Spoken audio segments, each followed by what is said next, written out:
Hello everybody and welcome to Integer Linear Programming 2. This is a very short video that's going to be about net present value problems. You'll see here we have a company looking at the net present value of 6 projects in years 1 through 5. They have $250K available to invest, an additional $75 is available in year 2, and an additional $50,000 is available in years 3 through 5. Bottom line here, they want to know where to invest. So which project should we invest in? Right? This makes our choice very easy. We go in here, we add a column value that says selected. This is now our decision variables. These decision variables will take on a 0 or 1 value depending on whether or not we choose them. Right? So this must be 0 or 1.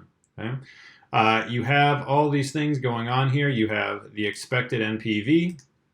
You have this kind of thing. So we have 2 issues that we have to address here. My capital required, right, during any given year, and my capital available. Okay? Capital required and capital available.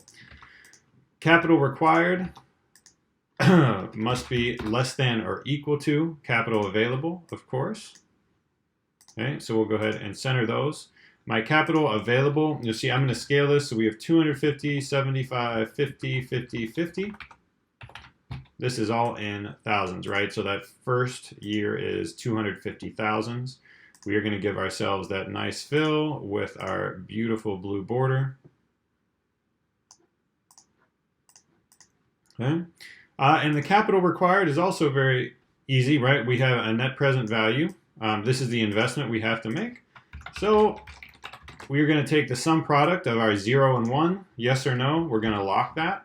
We're going to take that with any given year. So you'll see if I choose to select project 2, I must put in 90, 35, 0, 0, and 30.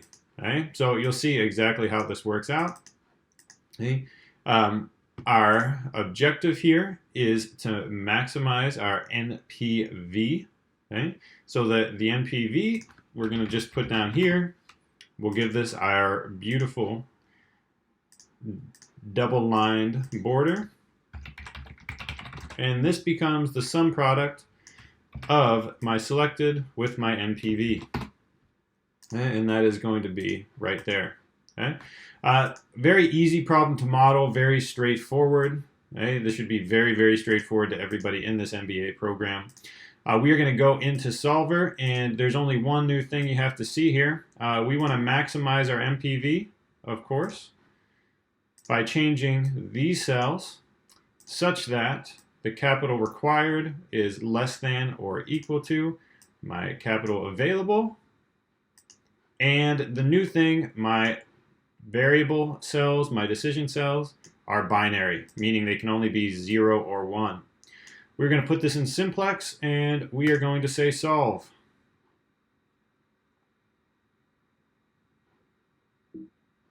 Solver found a solution. Wonderful for us. Looks like we're going for projects 1, 4, and 5. 489,000 is our net present value calculation, and we meet all our resources. This is all well and good, but sometimes we will have extra constraints we have to add. Okay? For instance, can you model no more than one of 3 alternatives? So I'm going to go ahead and copy this. I'm going to paste it over here so that we have our whole project. Okay? So imagine we are looking at projects 1, 2, and 3 right now. Okay? So I'm going to go ahead and highlight those.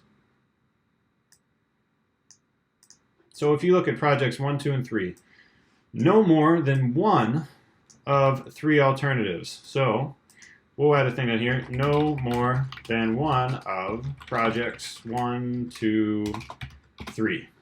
Okay? No more than one of projects 1, 2, or 3. I'm going to go ahead and merge those together. What kind of constraint would you use here? Okay? If I can have no more than one of projects 1, 2, and 3. Well, the easiest way to do this is to say project 1 plus project 2 plus project 3 is less than or equal to 1. Why 1? Because I can only select one project.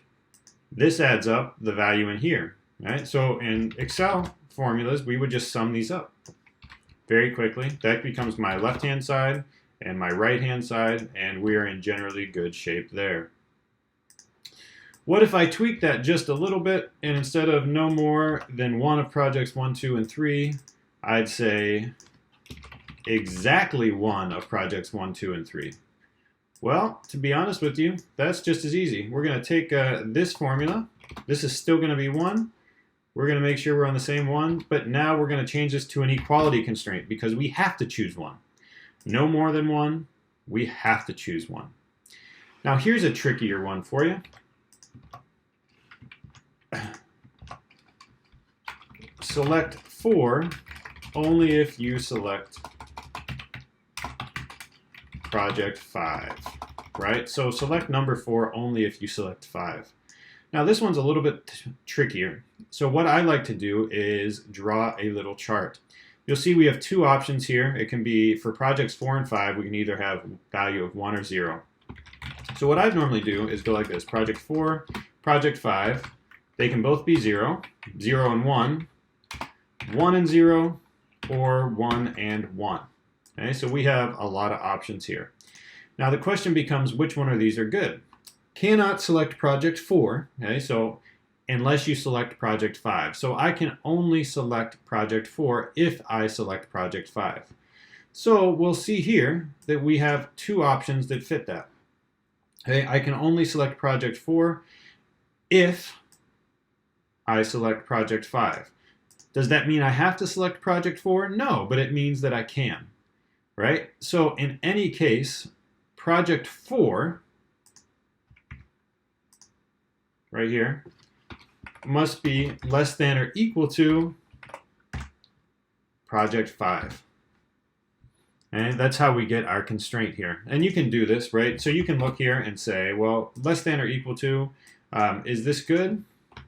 Yes, yes, no, yes. Okay, so you'll see, if I would have flipped that and said greater than or equal to, well, yes, no, yes, yes. Okay, so you can work through all these combinations to see what you should actually use as the inequality.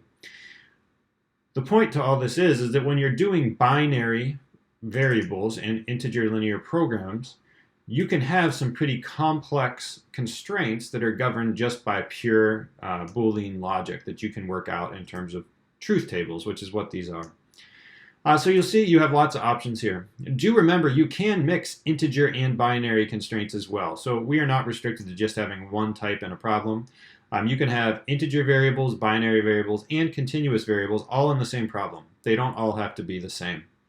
So that is integer linear programming number 2, and you should be good to go.